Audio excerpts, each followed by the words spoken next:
देखिए, मैंने आपको पहले ही कहा था कि इनका ख्याल रखिए, वरना मौसम बदलते ही इनकी तबीयत और खराब हो जाएगी। जी, अब मैं क्या करूं डॉक्टर साहब? तुम बस इनका ख्याल रखो। इन्हें गर्मी बर्दाश्त नहीं होती है, तो कोशिश करो कि कोई एसी या कूलर वगैरह खरीद लो। डॉक्टर इतना कहकर चला गया और वहाँ खड़ा कमल रोने लगा। कमल बहुत ही गरीब था। वो मजदूरी करता था और बड़ी मुश्किल से अपना घर चलाता था। कमल के घर में उसकी माँ के अलावा उसकी पत्नी पल्लवी रहती थी। कमल की माँ को गर्मी बिल्कुल बर्दाश्त नहीं हो पाती थी। जरा सी गर्मी बढ़ने पर उनके हाथ पैर सूजने लगते थे और पसीने की वजह से पूरे बदन पर अजीब से धब्बे बन जाते थे। ये हर बार की कहानी थी, लेकिन बढ़ती उम्र के साथ कमल की माँ की हालत अब और ज्यादा खराब होने लगी थी। बस कीजिए, आप इस तरह रोइए मत। रो नहीं तो और क्या करूं पल्लवी? क्या बताऊं डॉक्टर साहब को कि अपनी माँ के लिए एसी तो छोड़ो, एक कूलर तक खरीदने की औकात नहीं है मेरी। इसमें आपकी कोई गलती नहीं है। माँ जी के इलाज के लिए जो कर्ज लिया है उसकी किश्त भी तो आप ही भर रहे हो ना, तभी ये दिक्कत है, वरना तो हर महीने वो किस्तें चुकाने के बाद खाने पीने के खर्च लायक भी पैसे नहीं बचते। और देखो ना, इतना कर्ज लेकर इलाज करवाने का भी कोई फायदा नहीं हुआ। आखिर में माँ की हालत तो पहले से भी खराब होती जा रही है। कमल मजबूर था, इसलिए वो अपने आंसू नहीं रोक पा रहा था। उधर उसकी पत्नी पल्लवी भी ये सब देखकर दुखी थी। कमल तो सुबह होते ही अपने काम पर चला जाता था, पर अपनी सास को गर्मी से बचाने के लिए पल्लवी सारा दिन उनके पास बैठकर उन्हें पंखा झलती रहती, ताकि उन्हें पसीना न आए और उन्हें गर्मी न लगे। पल्लवी का ऐसा प्यार देखकर उसकी सास बिमला की आंखों में आंसू आ जाते। मैंने जरूर पिछले जन्म में कोई अच्छे कर्म किए होंगे, जो मुझे कमल जैसा बेटा और तुम जैसी बहू मिली। तुम दोनों मेरी वजह से कितने परेशान हो रहे हो। बस अब तो भगवान मुझे जल्दी से उठा ले, तब जाकर। ना माँ जी, ऐसा मत कहिए। आप चली जाएंगी तो हमारा क्या होगा? बेटी, तू परेशान मत हो। घंटों से पंखा कर रही है, जाकर आराम कर। नहीं माँ जी, मैं परेशान नहीं हो रही हूँ, बल्कि मुझे तो आपकी सेवा करने का मौका मिल रहा है। हे भगवान, ऐसी बहू सबको दे। कमल और पल्लवी दोनों विमला की बहुत सेवा करते थे। विमला को पंखा करते हुए पल्लवी सोचने लगी कि ऐसा क्या किया जाए जिससे उसकी सास के लिए एक एसी का इंतजाम हो जाए। और फिर उसी शाम, सुनिए, आपसे एक बात कहनी थी। हाँ बोलो ना। आप जितने पैसे कमाते हैं उससे तो हम माँ जी के लिए कभी एसी नहीं ले पाएंगे। हाँ तो? मैं सोच रही थी कि इस बार की सर्दियों में मैं भी कुछ काम शुरू कर दूं क्या? आपके पैसों से हम घर के खर्चे चलाएंगे और जो पैसे मुझे मिलेंगे उन्हें हम जमा करेंगे, और भगवान ने चाहा तो दोनों मिलकर अगली गर्मियों से पहले माँ जी के लिए एसी ले ही लेंगे।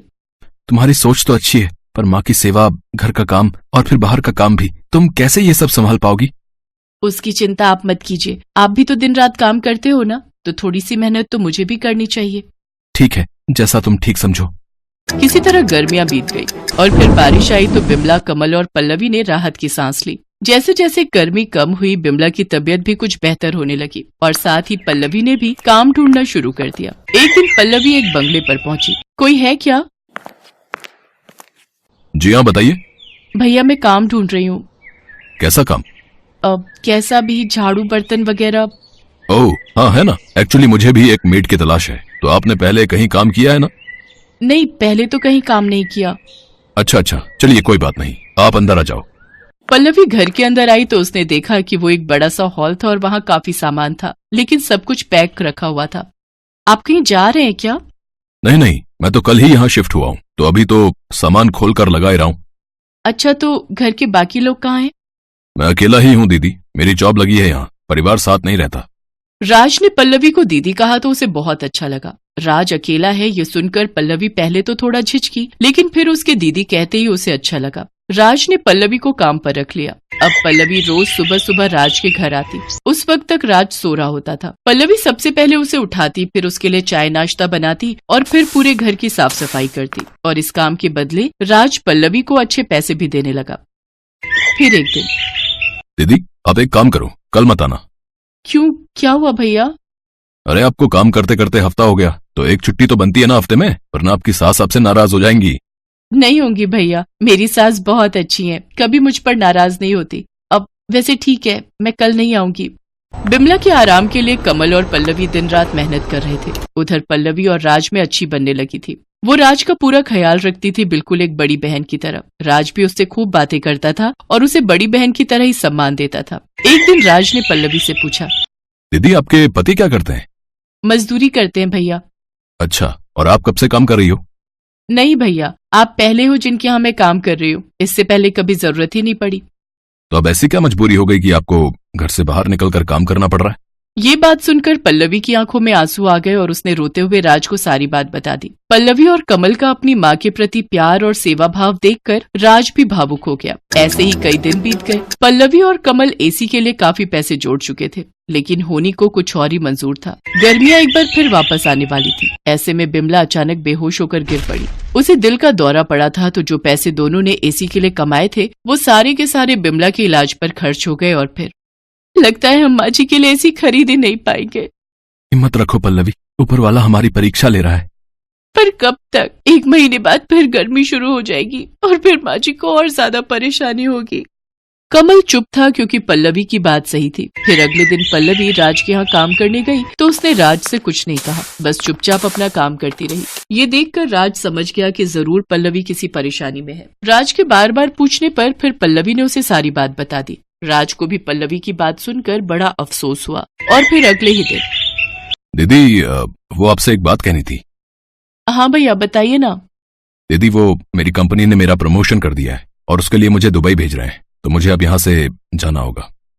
ये तो बहुत अच्छी बात है भैया, भगवान करे आप और तरक्की करो। पल्लवी राज की तरक्की से खुश तो थी, लेकिन एक सच ये भी था कि राज के चले जाने से अब उसकी नौकरी भी जाने वाली थी। ये सोचकर पल्लवी और ज्यादा उदास हो गई, लेकिन फिर भी उसने राज से कुछ नहीं कहा। फिर कुछ ही दिनों के बाद, अच्छा दीदी मैं चलता हूँ, आप एक काम करो, ये कुछ पैसे रख लो। नहीं भैया, मैं ये पैसे नहीं ले सकती, मेरी पगार तो आपने पहले ही दे दी है। मैं जानता था कि आप मुझसे पैसे नहीं लेंगी। चलिए कोई बात नहीं, मैं चलता हूँ, अपना ख्याल रखना दीदी। इतना कहकर राज टैक्सी में बैठकर वहां से चला गया और पल्लवी भी अपने उतरे हुए चेहरे के साथ अपने घर की तरफ चल दी। गर्मियां शुरू हो चुकी थी और पल्लवी की सास की तबीयत फिर बिगड़ने लगी थी, लेकिन तभी कुछ ऐसा हुआ जिसकी उम्मीद पल्लवी को तो बिल्कुल नहीं थी। जी बताइए। मैडम आपका कोरियर है और ये एक चिट्ठी भी है। नहीं भैया, आपको कोई गलतफहमी हुई है। ये इतना बड़ा डिब्बा हमारा नहीं हो सकता और हमें कोई कुछ क्यों भेजेगा? नहीं मैडम, ये आपका ही है, देखिए आपके घर का ही पता लिखा है यहाँ पर। कुरियर वाले की बात सच थी। पल्लवी को कुछ समझ नहीं आ रहा था, लेकिन फिर जब उसने उस बड़े से डिब्बे को खोलकर देखा तो उसे अपनी आंखों पर विश्वास ही नहीं हुआ। उसके अंदर बिल्कुल नया एसी था जिसे राज ने उसके लिए खरीदा था। एसी के साथ मिली चिट्ठी को पढ़ते हुए पल्लवी की आंखों से लगातार आंसू बहे जा रहे थे और मन ही मन वो राज को दुआएं दे रही थी। गांव में सुमित नाम का लड़का रहता था। उसके पिता लकड़ी का सामान बनाने का काम किया करते थे, पर आजकल लकड़ी के सामानों की बिक्री बंद हो जाने के कारण सुमित एक मैकेनिक का काम करने लगा। वो बहुत ईमानदार और मेहनती था, पर उसकी आर्थिक स्थिति कुछ अच्छी नहीं थी, जिसके कारण उसकी पत्नी उसे हमेशा ताने दिया करती थी। आज विमला ने सोने के गहने खरीदे हैं और एक मेरी फूटी किस्मत। आपकी कमाई से तो हमारे रोज का खर्चा ही निकल जाए, वही बहुत है। ऐसी बातें क्यों करती हो? देखना एक दिन मैं बहुत ही अमीर बन जाऊंगा। इतनी मेहनत करूंगा कि हमारे पास किसी भी चीज की कमी ना रहे, फिर तुम्हें कार में घुमाऊंगा।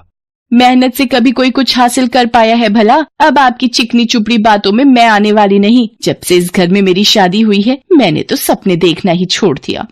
सुमित गैरेज में खूब मेहनत करता, दिन भर अपने काम में ही लगा रहता। अब तो वो अपने खाने पर भी ध्यान नहीं देता था। उसकी कड़ी मेहनत को देखकर उसके गैरेज का मालिक कहता है, क्या बात है सुमित, आजकल तुम गैरेज में दिन रात कड़ी मेहनत करते हो? रात हो गई है तुम्हें, अब तुम्हें घर जाना चाहिए। नहीं मालिक, मैं ओवर टाइम करूंगा। मुझे बहुत पैसे कमाने हैं। मैं एक कार बनाना चाहता हूँ जिसके लिए मुझे पैसों की जरूरत है। ठीक है सुमित, जैसी तुम्हारी मर्जी, पर अपनी सेहत का भी ध्यान रखना। सुमित ओवर टाइम से मिले पैसे को एक गुल्लक में जमा करता जाता है और कुछ दिन बाद जब गुल्लक भर जाता है तो वो उस गुल्लक को फोड़कर सारे पैसे बाहर निकालता है। आखिरकार मैंने इतने पैसे जमा कर ही लिए। अब इन पैसों से मैं कार के पार्ट्स खरीदूंगा और फिर उससे एक कार बनाऊंगा। कहीं आप पागल तो नहीं हो गए हैं? आप कार बनाएंगे? फिर तो बन गई कार। हाँ सुमन, आज तक मैंने तुम्हें कभी कुछ नहीं दिया, पर मेरी दिली इच्छा थी कि मैं तुम्हें कार में घुमाऊं। इसलिए कई दिनों से मैं थोड़े थोड़े पैसे जमा कर रहा था। आज गुल्लक में बहुत पैसे हो गए हैं, इससे मेरे कार के लिए अच्छा खासा सामान आ जाएगा। सुमित दिन रात मेहनत करके कार को कंप्लीट बना लेता है। वो उसे चलाकर देखता है और कार चल पड़ती है। सुमित की खुशी का कोई ठिकाना ही नहीं रहता। आखिरकार मैंने बना ही ली मेरी कार, मेरी खुद की कार। अब सुमन मुझ पर कभी गुस्सा नहीं करेगी। पूरे इलाके में शायद ही किसी के पास ऐसी अनोखी कार होगी। शाबाश सुमित, शाबाश। ऐसी लाजवाब कार तो हमने आज तक नहीं देखी। मुझे तुम पर गर्व है। जाओ जल्द से जल्द ही कार अपनी पत्नी को दिखाओ। हाँ मालिक, हाँ मैं अभी जाता हूँ। सुमित गाड़ी लेकर अपने घर के लिए निकल जाता है। वो मस्ती से कार चलाता है और गाना गुनगुनाता है।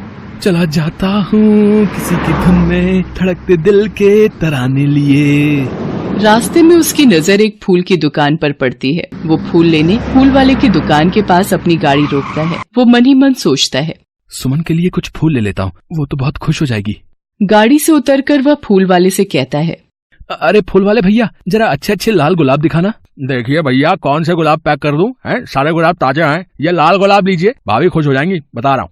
सुमित दुकान से गुलाब लेकर जैसे ही पीछे मुड़ता है, देखता है कि कार वहाँ है ही नहीं। हे भगवान, कहाँ गई मेरी कार? यही तो खड़ी की थी मैंने। मेरे सारे पैसे उसमें लगे हैं। अब मैं सुमन को क्या कहूँगा? भैया देरी मत करिए, हैं? तुरंत पुलिस स्टेशन जाकर रिपोर्ट करवाइए। हाँ। सुमित भागते भागते पुलिस स्टेशन जाता है। पसीने से लथपथ सुमित पुलिस स्टेशन पहुंचता है। हवलदार साहब, मेरी कार चोरी हो गई है, मुझे रिपोर्ट लिखवानी है। तो जैसे फटीचर के पास कार कहाँ से आएगी? जाओ जाओ, टाइम खराब मत करो। मैं एक मैकेनिक हूँ, मैंने बनाई है कार। आप मुझे बड़े साहब से मिलवा दीजिए। मेरी सारी मेहनत की कमाई उस कार को बनाने में लगी हुई है। मेरी पत्नी को पता चला कि कार चोरी हो गई है तो वो मुझे जिंदा नहीं छोड़ेगी। इतना आसान काम नहीं है रिपोर्ट दर्ज कराना। रिपोर्ट लिखवाने के लिए पहले तुम्हें टाइपराइटर से सारी बातें लिखवा कर लानी होंगी। उसके बाद कहीं रिपोर्ट दर्ज होगी। और जहाँ तक रही बड़े साहब से मिलने की बात, तो बड़े साहब तो अभी छुट्टी पर हैं। 4 दिन बाद ही आएंगे। तुम 4 दिन बाद आओ। सुमित बहुत दुखी हो जाता है और उदास चेहरे के साथ अपने घर जाने के लिए निकल पड़ता है। रास्ते में उसकी नजर शहर से आए कुछ लोगों पर पड़ती है जो तरह तरह की कार लिए लाइन में खड़े थे। वहाँ जोर जोर से अनाउंसमेंट हो रही थी, कार रेस जीतिए और पाएं 10 लाख रुपए नकद इनाम। अगर मेरे पास मेरी कार होती तो आज मैं जीत जाता, पर शायद मेरी किस्मत में ऐसा नहीं लिखा है। सुमित घर पहुंचता है और सारी बात सुमन को बताते हुए कहता है, मुझे माफ कर दो सुमन, शायद मेरी किस्मत में खुशियां हैं ही नहीं और मैं तुम्हें भी खुशी नहीं दे पा रहा। इतने दिनों से दिन रात मेहनत करके मैंने पाई जोड़ी और कार बनाई और वो कार चोरी हो गई। तुम्हारी सहेलियों के पति तो उन्हें क्या क्या तोहफे देते हैं, मैं तो तुम्हें कुछ भी नहीं दे पाया। मैं किसी काम का नहीं हूँ। क्यों जी, मैं आप पर गुस्सा करती हूँ तो आपने तो मुझे बिल्कुल बेगैरत ही समझ लिया। आपने इतनी मेहनत करके मेरे लिए कार बनाई। इतनी किस्मत वाली मेरी कोई सहेली हो सकती है भला? माना अब आपके पास पैसे नहीं बचे, पर कला तो आपके हाथों में है। इस कला का मैं क्या करूंगा? अगर आज मेरी कार रहती तो मैं कार रेस में हिस्सा लेकर 10 लाख रुपए जीत जाता। मेरे पास एक आइडिया है। आपको तो लकड़ी का काम पहले से ही आता है, क्यों ना आप एक लकड़ी की कार बनाएं और उस कार से रेस में हिस्सा लें। उस रेस में तो लोग इतनी महंगी महंगी गाड़ियां लेकर रेस करने आए हैं और मैं लकड़ी की कार से कैसे रेस जीतूंगा? गाड़ी तो इंजन से चलती है ना, उसकी बॉडी अब लोहे की हो या लकड़ी की क्या फर्क पड़ता है? मैं अभी बाबूजी का कमरा खोलती हूँ, उसमें बहुत सारी लकड़ी रखी हुई है। सुमित अपने बाबूजी का कमरा खोलता है जिसमें लकड़ी की मोटी मोटी लट्ठें रखी होती हैं। सुमित आरी उठाता है और लकड़ियों को काटना शुरू करता है। वो दिन रात मेहनत करके हूबहू वैसी ही कार बना लेता है जैसी कार उसकी चोरी हुई थी। सुमित बड़ी चालाकी से इस कार के इंजन में एक सिलेंडर लगा देता है जिससे बटन दबाते ही कार हवा से भी तेज चल सकती थी। देखा जी, मैंने कहा था ना आप कार बना लेंगे, मुझे आप पर पूरा भरोसा है। अब आएगा मजा, तुम देखना। अब मेरी कार की स्पीड का कोई मुकाबला नहीं कर पाएगा सुमन। ये सब तुम्हारे विश्वास के कारण ही हो पाया है। अब आप देर मत करिए, जल्द से जल्द कार रेस में जाइए, कहीं ऐसा ना हो कि वहाँ रेस शुरू हो जाए। सुमित अपनी लकड़ी की कार लिए रेस में जाता है। उसकी लकड़ी की कार को देखकर वहाँ बाकी लोग हंसते हुए कहते हैं, कैसा बेवकूफ आदमी है, लकड़ी की कार लेकर कार रेस में आया है। छोड़िए जी, क्यों इनकी बातों पर ध्यान देते हैं। आप अपना मनोबल टूटने मत दीजिए, हम तो इसी कार से जीतेंगे। बड़ी हिम्मत कर सुमित खड़ा हो जाता है। सब लोग उसकी तरफ देखकर उसका मजाक बना रहे होते हैं। वो बहुत शर्मिंदगी महसूस करता है और उसका मनोबल टूटने लगता है। जैसे ही रेस स्टार्ट होती है, सारे लोग सुमित से आगे निकल जाते हैं। अरे ये क्या, सिलेंडर का बटन काम क्यों नहीं कर रहा? अरे चालू हो जा मेरी कार, मेरी इज्जत तेरे हाथ में है। लगभग रेस खत्म ही होने वाली होती है और सुमित सबसे पीछे छूट जाता है। आपको जीतना ही होगा सुमित जी, आपको आज सब लोगों को साबित करना है कि आप कितने काबिल हैं। किस्मत बार बार मौका नहीं देती। लेकिन तभी करिश्मा होता है। कार में लगा सिलेंडर अचानक ही चालू हो जाता है और सुमित की कार हवा से भी तेज भागने लगती है, जिसे देख सब हैरान रह जाते हैं और सब प्रतिभागियों को पीछे छोड़ते हुए सुमित वो रेस जीत जाता है। सुमित पहली पोजीशन पाकर रेस जीत जाता है। सारे लोग सुमित की तारीफ करते हैं। वाह वाह, लकड़ी की कार से ये लड़का रेस जीत गया है। हाँ भाई, ये तो बड़ा होनहार आदमी लगता है। हाँ देखो देखो। इस तरह सुमित को 10 लाख रुपए इनाम में मिलते हैं और गांव में सुमित की इज्जत बहुत बढ़ जाती है और वो लकड़ी के कार बनाकर उसे विदेशों में बेचने का बिजनेस शुरू कर देता है और खूब पैसे कमाता है।